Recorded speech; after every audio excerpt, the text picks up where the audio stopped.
In case you're wondering, no, I'm not wearing a dress.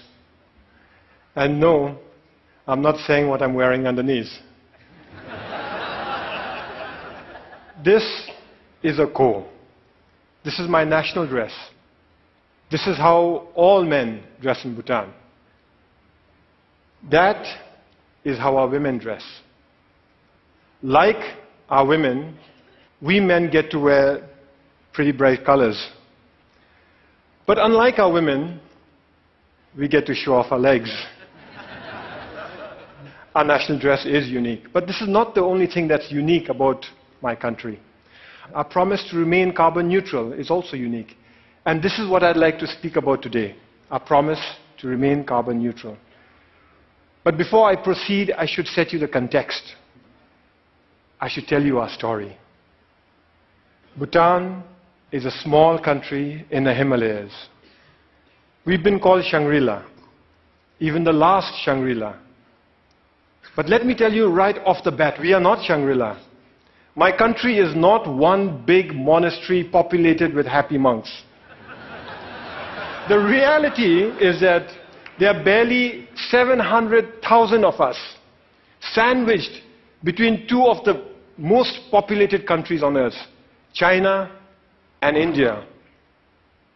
The reality is that we are a small, underdeveloped country doing our best to survive. But we're doing okay. We are surviving. In fact, we are thriving. And the reason we are thriving is because we've been blessed with extraordinary kings.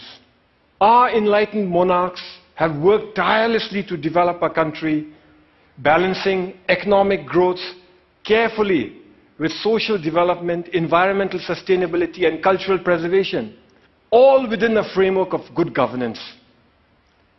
We call this holistic approach to development gross national happiness, or GNH. Back in the 1970s, our first king famously pronounced that for Bhutan, gross national happiness is more important than gross national product.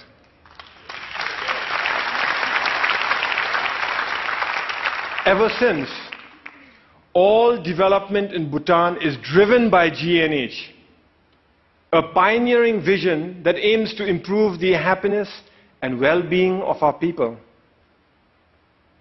But that's easier said than done, especially when you're one of the smallest economies in the world. Our entire GDP is less than $2 billion. I know that some of you here are worth more individually than the entire economy of my country. So our economy is small. But here's where it gets interesting. Education is completely free. All citizens are guaranteed free school education, and those that work hard are given free college education. Healthcare is also completely free. Medical consultation, medical treatment, medicines, they're all provided by the state. We manage this because we use our limited resources very carefully, and because we stay faithful to the core mission of GNH, which is development with values. Our economy is small, and we must strengthen it. Economic growth is important. But that economic growth must not come from undermining our unique culture or our pristine environment. Today, our culture is flourishing. We continue to celebrate our art and architecture, food and festivals, monks and monasteries. And yes, we celebrate our national dress too. This is why I can wear my ko with pride. Here's a fun fact. You're looking at the world's biggest pocket. It starts here, goes round the back, and comes out from inside here. In this pocket, we store all manner of personal goods, from phones and wallets to iPads, office files, and books. But sometimes even precious cargo. So our culture is flourishing, but so is our environment. 72% of my country is under forest cover. Our constitution demands that a minimum of 60% of Bhutan's total land shall remain under forest cover for all time.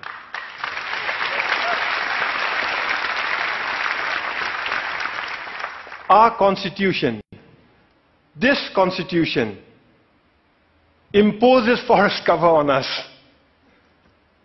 Incidentally, our king used this constitution to impose democracy on us.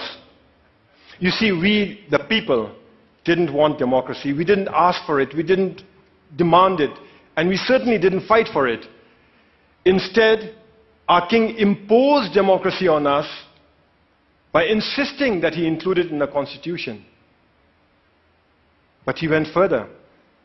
He included provisions in the constitution that empower the people to impeach their kings, and included provisions in here that require all our kings to retire at the age of 65.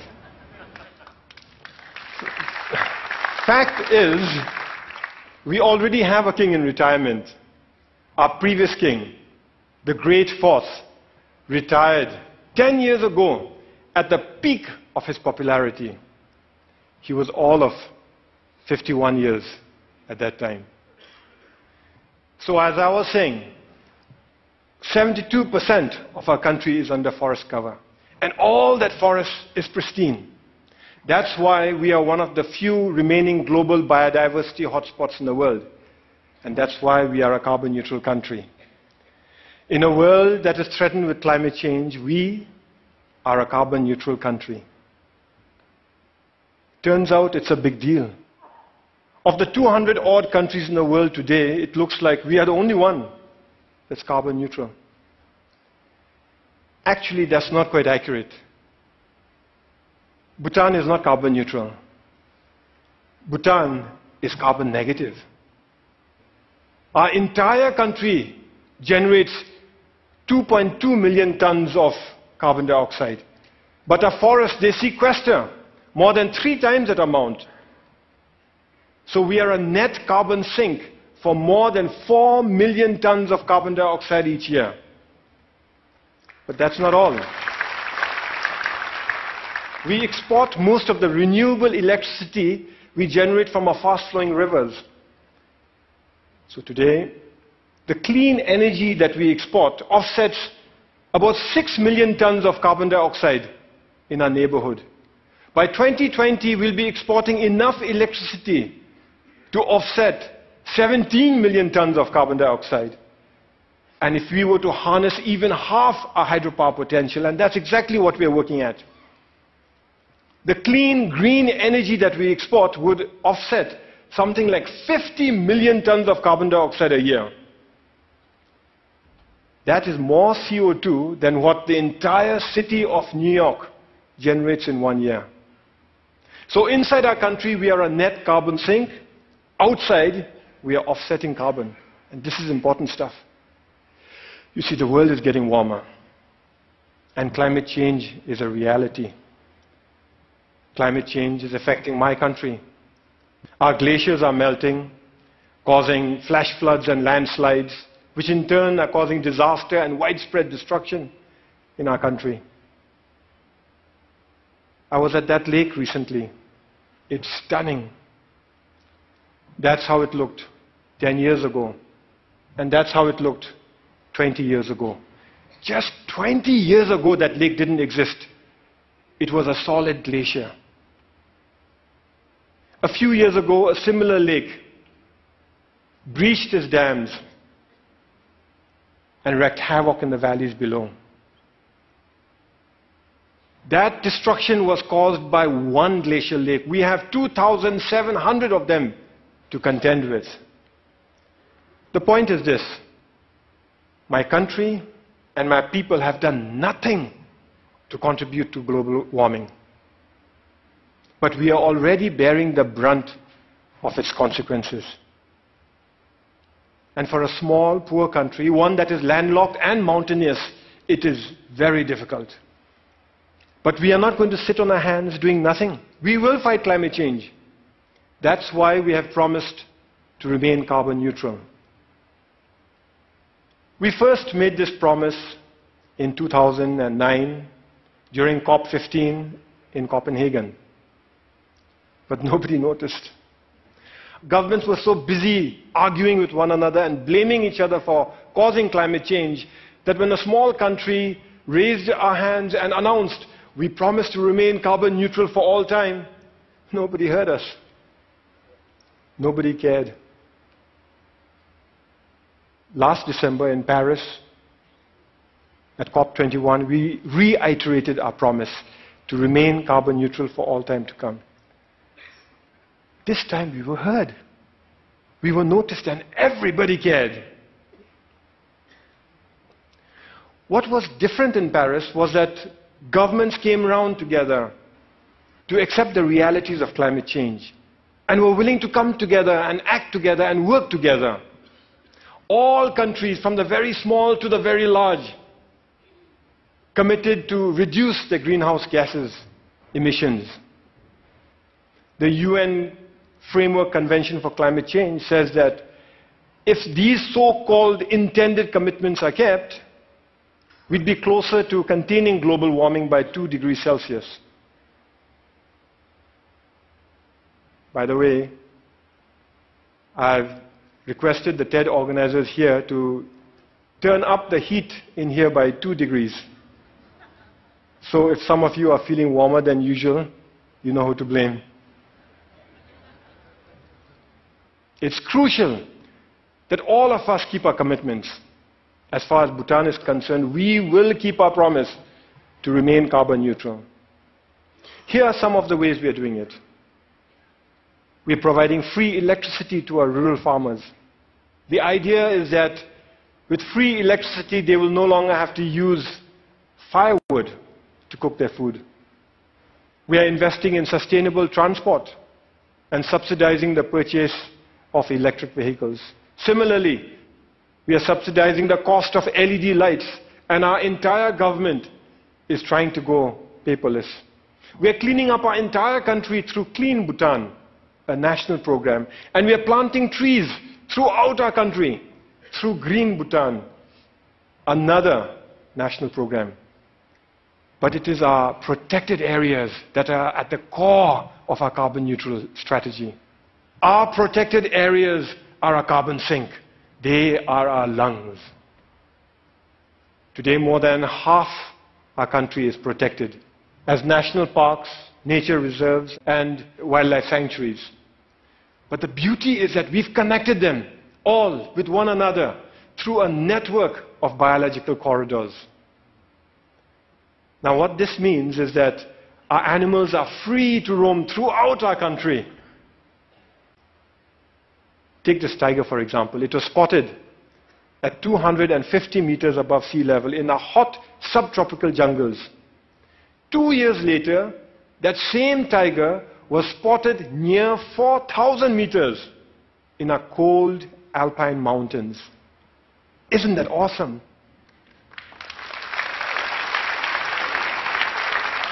We must keep it that way. We must keep our parks awesome. So every year we set aside resources to prevent poaching, hunting, mining, and pollution in our parks.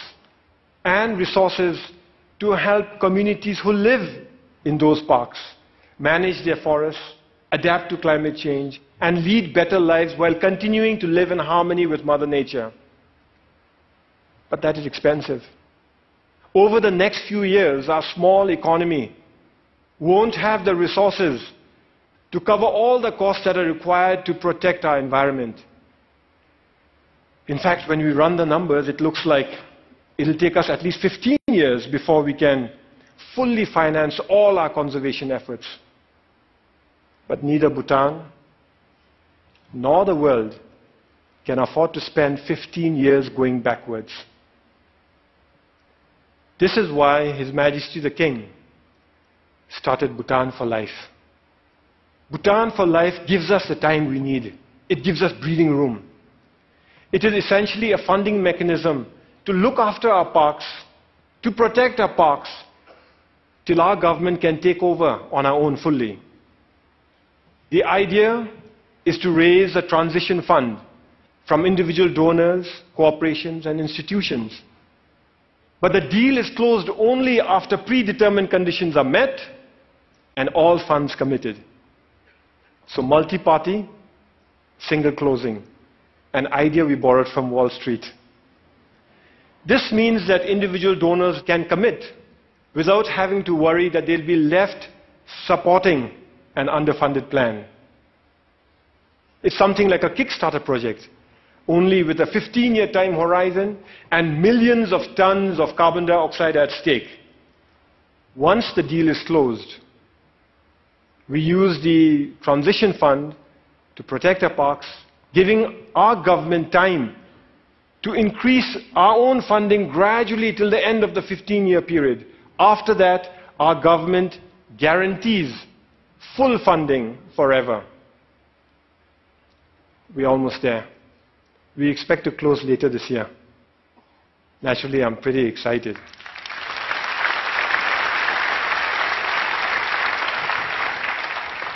The World Wildlife Fund is our principal partner in this journey. And I want to give them a big shout out for the excellent work they're doing in Bhutan and across the world. Whew, it is getting warm in here.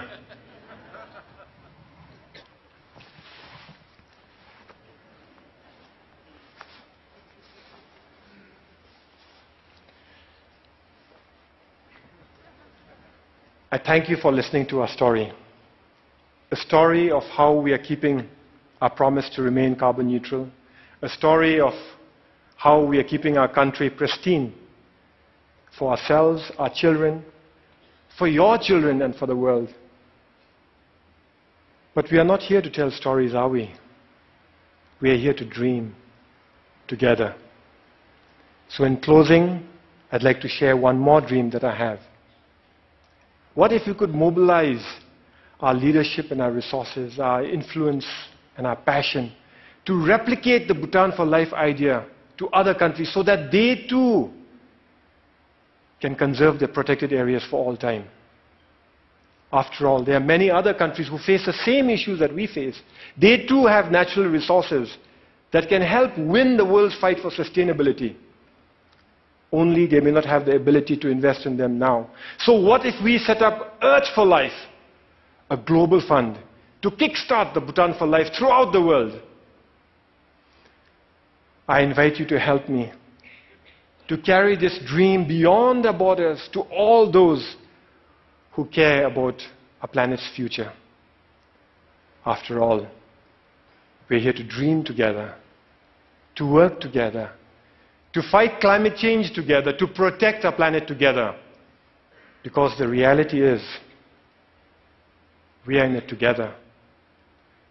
Some of us might dress differently, but we are in it together. Thank you very much. And Thank you. Thank you. Thank you. Thank you.